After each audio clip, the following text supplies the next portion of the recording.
Goddag, goddag. Så foregår det på dansk lige nu.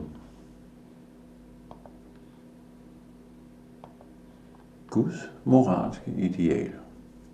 Skaberen, den der har skabt os alle sammen,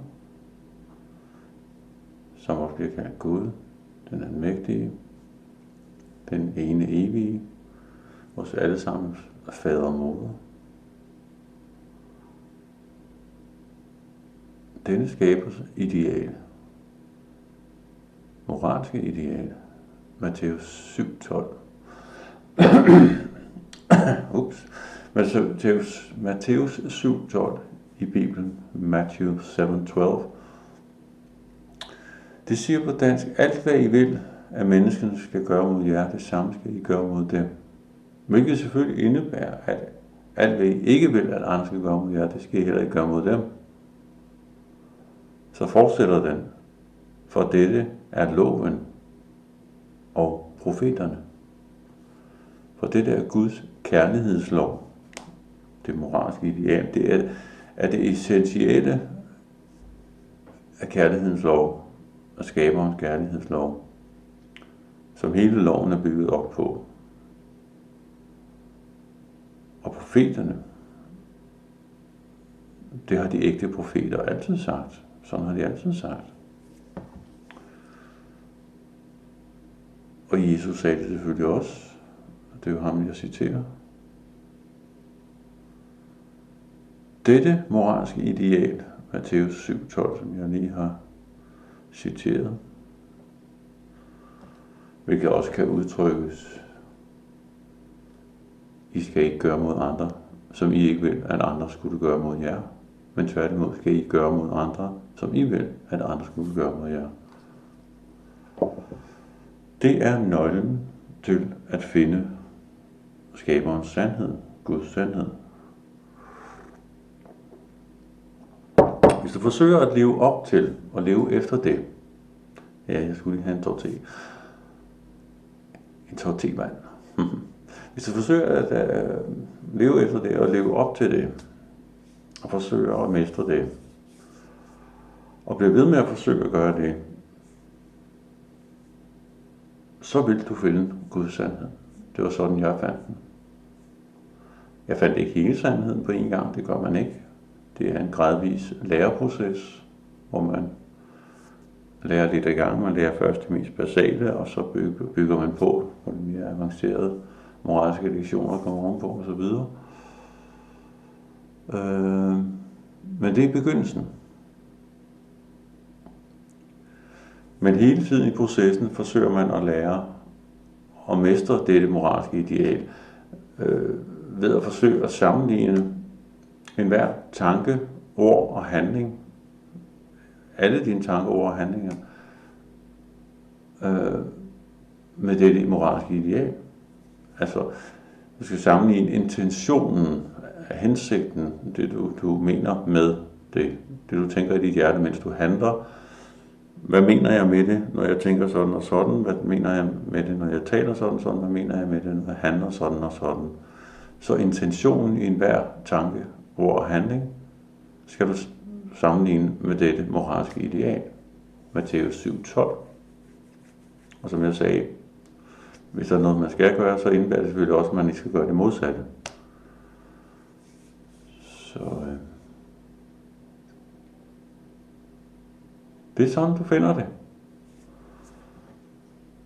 Jeg gjorde det, og jeg oplevede nogle ting, som jeg først var meget overrasket over, men senere så læste jeg så i blandt andet i Bibelen, jeg læste Jesu ord, og så fandt jeg ud af, at de faktisk bekræftede de oplevelser, jeg havde haft. Det er ikke noget med, at jeg fortolkede det. Det var simpelthen, at jeg oplevede det, og så gik jeg ind, og jeg havde jo læst de ord før i Bibelen, Jesu ord. Men der havde jeg ikke forstået dem på samme måde, fordi pludselig så gik det op for mig, hvad de måske også kunne betyde, hvad det egentlig betyder, hvad det egentlig indebærer, disse ord. Det er jo helt fantastisk simpelthen, altså. Det er jo en blanding af, at man oprigtigt fortryder sine moralske fejltagelser. Nu taler om det moralske ideal, altså en moralsk fejltagelse er jo også det, som man kalder synd. Det at synde, det at gøre noget forkert, det er moralsk ukorrekt, og man skal søge at blive moralsk korrekt, naturligvis. Altså, så skal søge oprigtigt fortryde de moralske fejltagelser, og samtidig praktisere retfærdighed, på engelsk in English righteousness, og du skal søge at blive et menneske, der færdes ret, der er retfærdig i forhold til Guds moralske ideal, skaberens moralske ideal. Det er det, vi alle sammen er her for at lære. Vi lever liv efter liv for at forsøge at gøre det rigtigt. Og vi møder nogle mere eller mindre modstandere og sådan noget. Det gør vi på grund af den karmiske skæbne.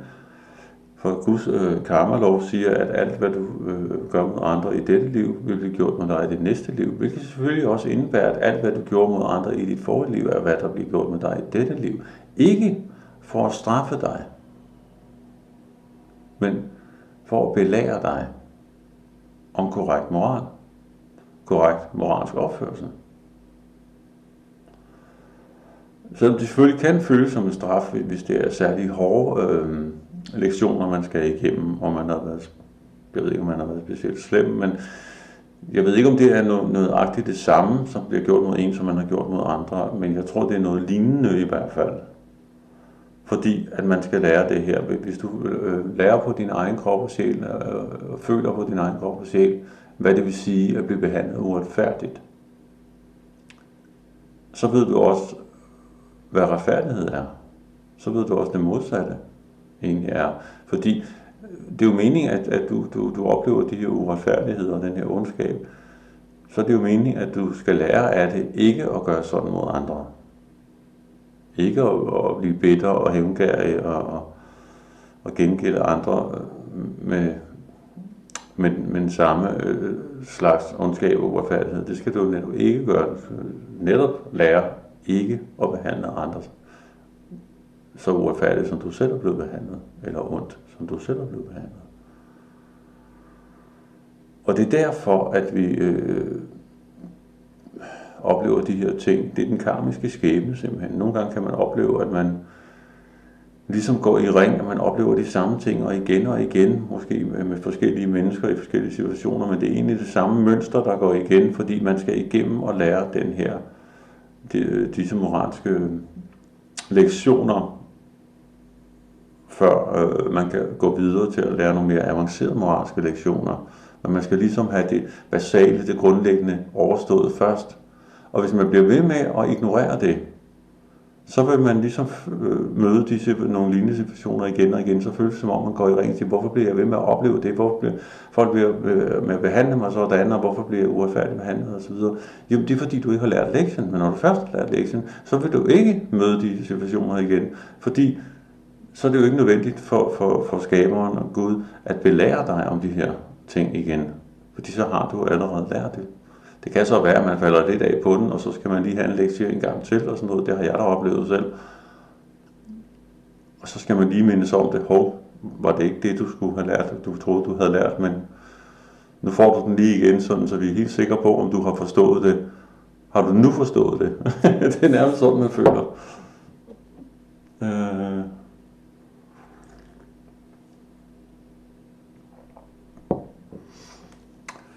Så reinkarnation er et faktum, og det er karma også. Karma forstået på den måde, som jeg sagde, ikke der findes flere forskellige, hvad kan man så sige, bud på, hvad karma er. Der er flere forskellige variationer af, der er nogle religioner eller filosofier eller spirituelle ideologier og noget, som siger det på en måde, og der er nogen, der siger det på en anden måde, at sådan er det med reinkarnation og karma og sådan noget. Men den måde, jeg siger det på, er, hvad jeg har lært gennem Jesus, lært af Gud, men gennem Jesu ord.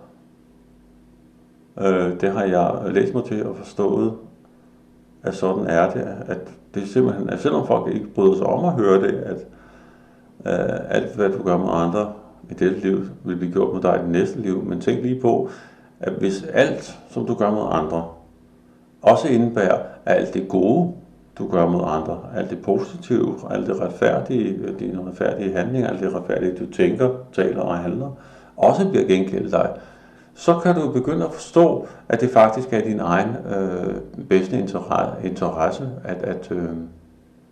at behandle andre moralsk korrekt.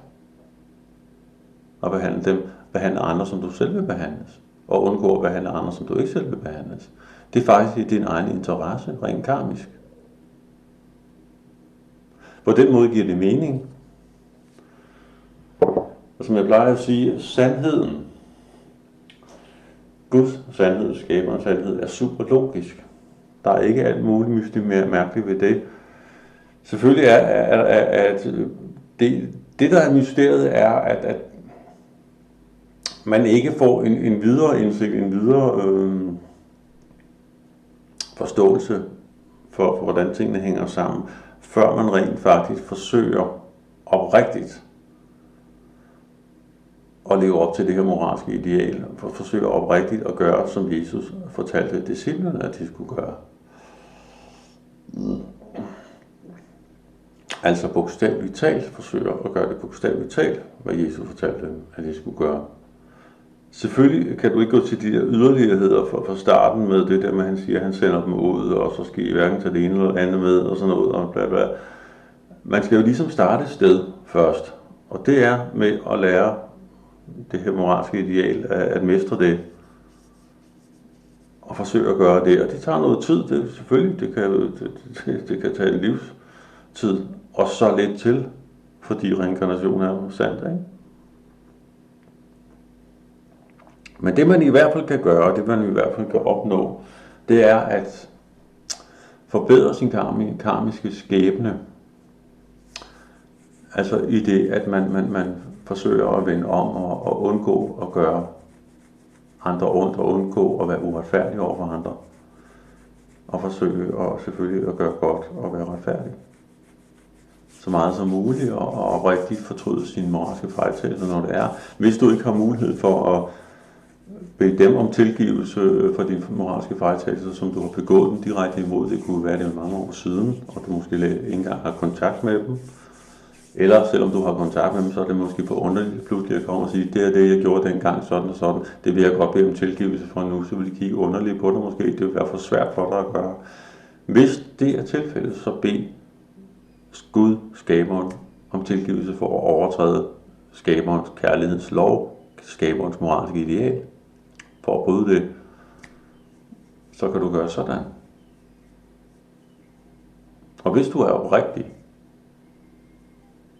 hvis du virkelig mener det, så vil du blive tilgivet.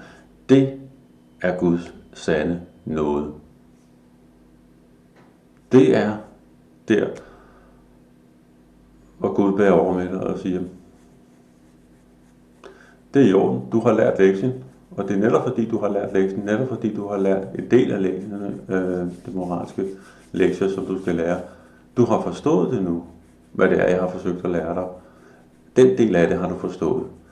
Så derfor bliver du tilgivet, derfor sletter vi din syndeliste, din liste over moralske fejltagelser, og du får lov til at starte videre, gå videre herfra, uden at skulle igennem det en gang til, uden at skulle bøde for det på nogen måde. Det er Guds sande nåde. Der er nogle af religioner, der taler på en eller anden måde om Guds nåde og så videre, men det tilslutter jeg mig ikke. Det tror jeg ikke på, fordi det har jeg indset og forstået via min søgen efter Guds sandhed, at det har de taget fejl af. Og sådan er det.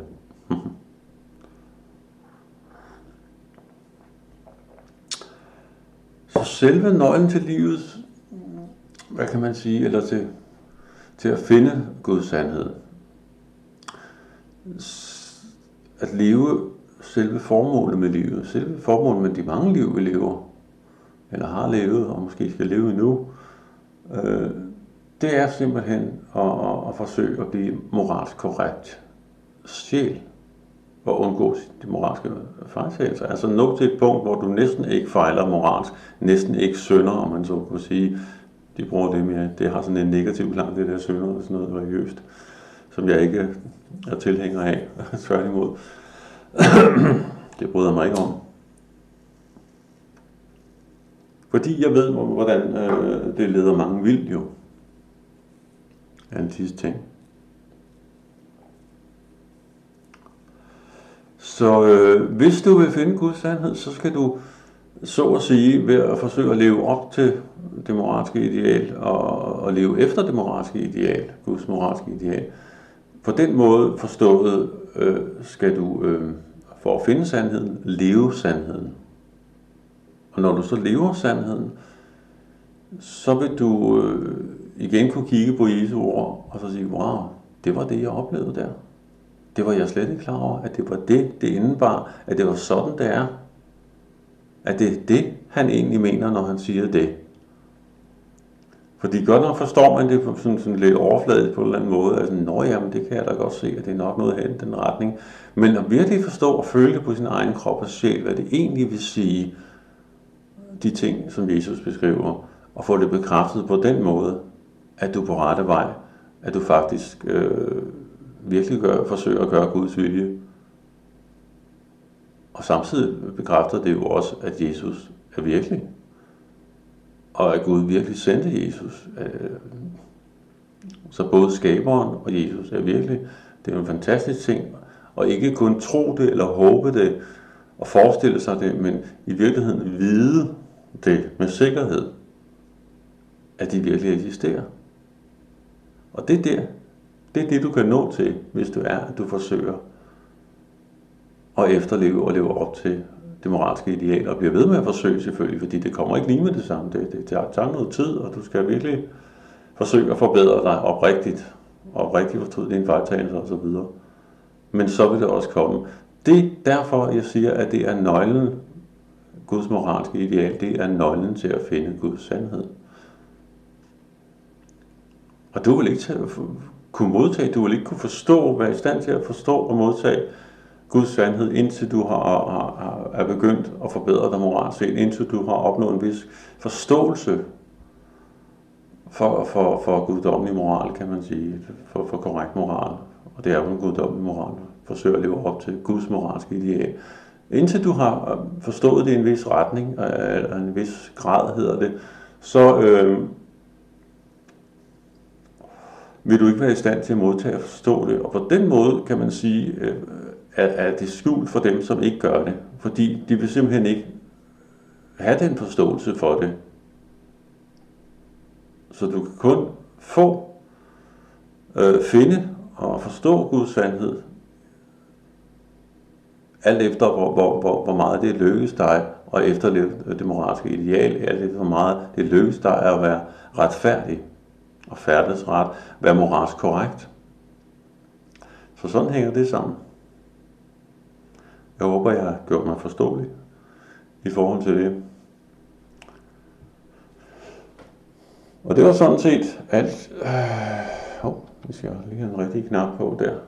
Men jeg har lyst til at sige det nu. Så Matthæus 7:12,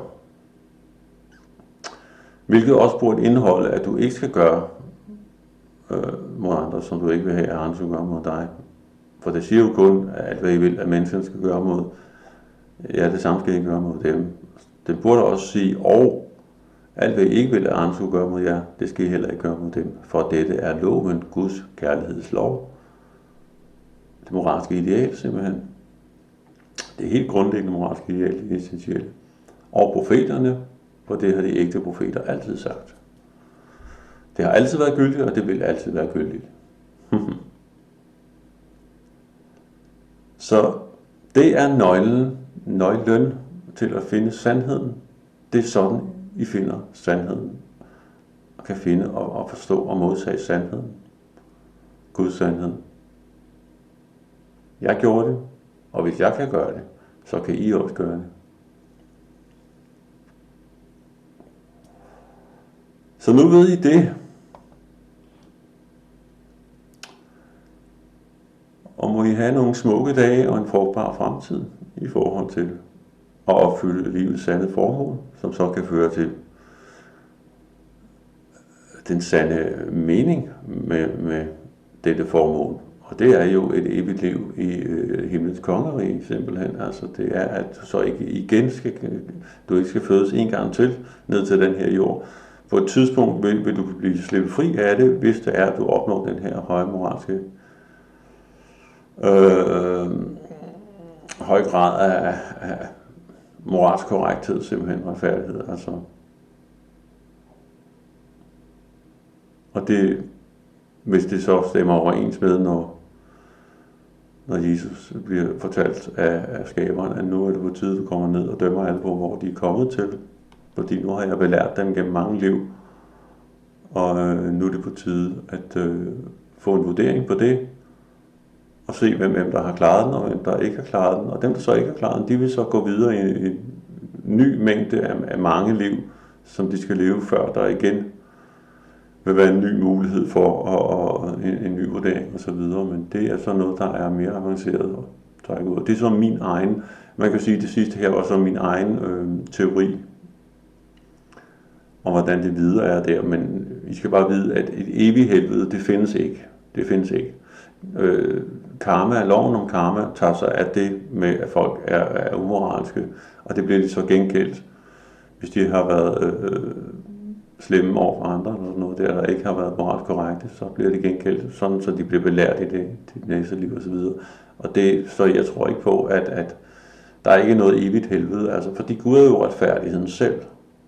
Gud er jo godheden, retfærdigheden og nåden selv, altså. Så at påstå, at Gud vil udføre en handling, som var ond og uretfærdig og grusom, som det jo er at straffe folk for evigt helvede, det giver jo slet ikke nogen mening, altså når man først kender Gud, når man kender skaberen, og ved, hvad skaberen står for. Det er det, som Jesus har vist os, at skaberen står for. Så det skal I bare slappe af overfor, altså det findes slet ikke. Det er noget røv, som visse religioner og trosretninger har misforstået totalt. Sådan er det. Så nu kender I det moralske ideal, nu kender I selv formålet med livet, og I kender til meningen med det formål, og det er så en evigt åndeligt liv i himlen kongerige, sådan så I bryder denne cirkel af liv og død simpelthen, altså fysisk set, så I ikke længere skal herned og belæres mere, for så er jeres moralske uddannelse færdiggjort, hvis det er, I når dertil, og I når at opleve en vis perfektion. Komme tæt på det i hvert fald at være syndfri og blive moralsk korrekt og retfærdig. Så sådan er det. Igen vil jeg ønske jer nogle smukke dage og en frugtbar fremtid. Bliv ved og øv jer. Gør hvad I kan, vær oprigtige. Så vil I opleve noget lignende, som jeg har oplevet. Det er derfor, jeg fortæller jer det, fordi at føle, at man er Jesu ånd, som er et med Guds ånd, det er helt exceptionelt, det kan jeg godt fortælle jer. Ha' det godt derude. Nu har I fået oplysning, så er det op til jer, hvad I vil gøre ved det. Hej hej.